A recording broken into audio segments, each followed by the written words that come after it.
Hey friends, it's your boy SVH coming at you with today's bowl of Saki for April 25th, 2024. It's a simple one, but a very deep one at the same time, and I'll probably share a little extra commentary here as well. Sleep is comfortable, but awakening is interesting. So people get comfortable sometimes just staying asleep. You know, we've heard the phrase, you're asleep at the wheel. Some people like to physically and literally stay asleep so they don't have to face the things in the waking day. But awakening is interesting.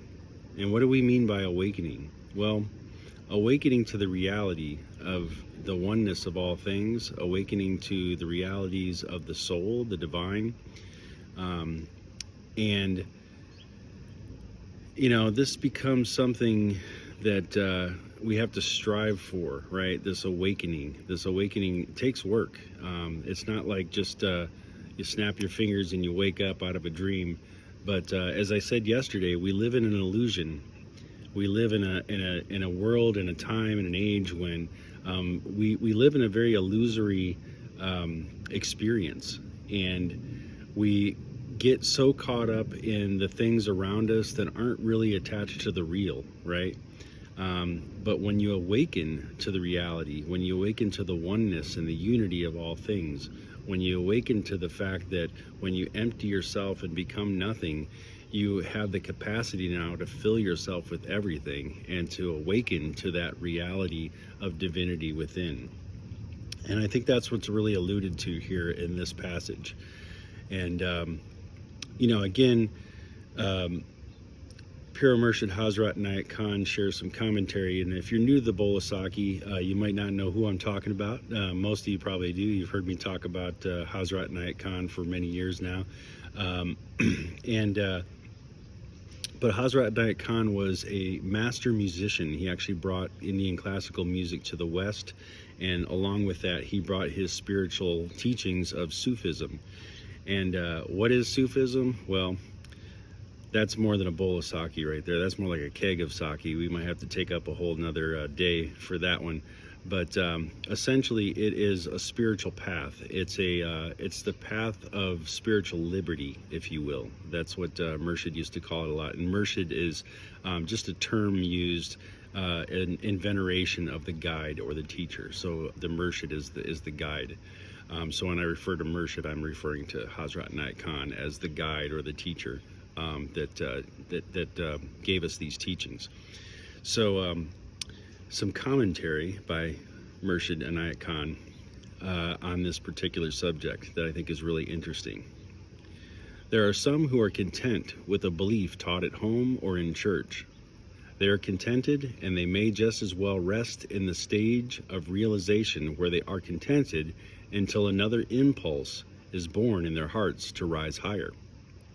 The Sufi does not force his beliefs or his thoughts upon such souls. In the East, there is a saying that it is a great sin to awaken anyone who is fast asleep. This saying can be symbolically understood. There are many in this world who work and do things and yet are asleep. They seem awake externally, but inwardly they are asleep.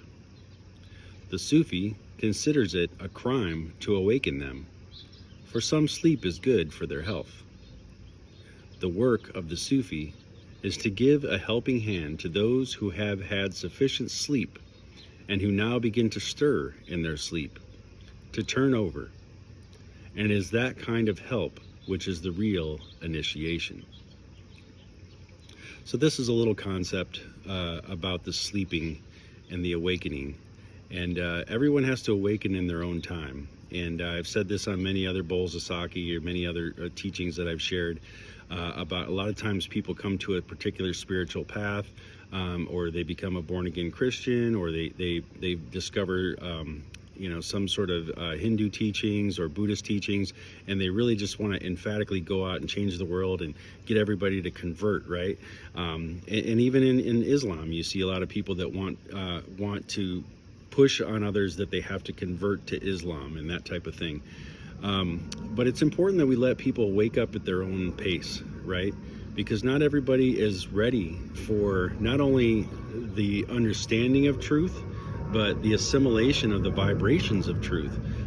There's different frequencies and different vibrations that one experiences in life as we go through life, and the raising of the vibration is difficult, and sometimes it can cause physical issues and things like that. If you're at all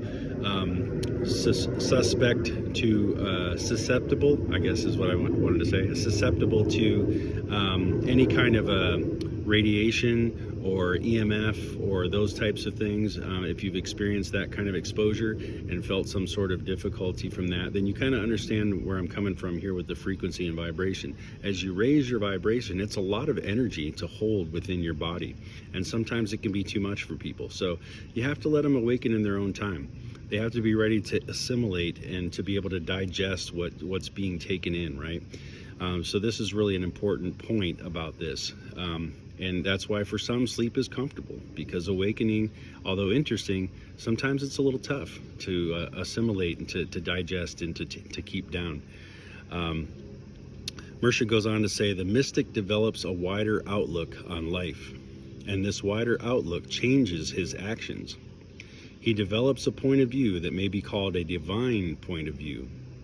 Then he rises to the state in which he feels that all that is done to him comes from God. And when he himself does right or wrong, he feels that he does right or wrong to God. To arrive at such a stage is true religion. There can be no better religion than this, the true religion of God on earth. There is the point of view that makes a person godlike and divine. He is resigned with badly treated. He is resigned when badly treated, but for this own shortcoming, he will take himself to task, for all his actions are directed towards God. So in this passage, Mersha really alludes to the state of awakening. When one has that inner understanding and that inner light that comes through, that awakens the soul, and really sparks something in your heart and wakes you up to reality. This is what it is. It's a true religion. It's the real ideal of religion. Religion isn't a ism or an entity or any of the things that we've been pushed or forced into throughout our lives by different doctrines and dogmas. That has nothing to do with religion. So a lot of people say, I hate religion, or I'm not religious.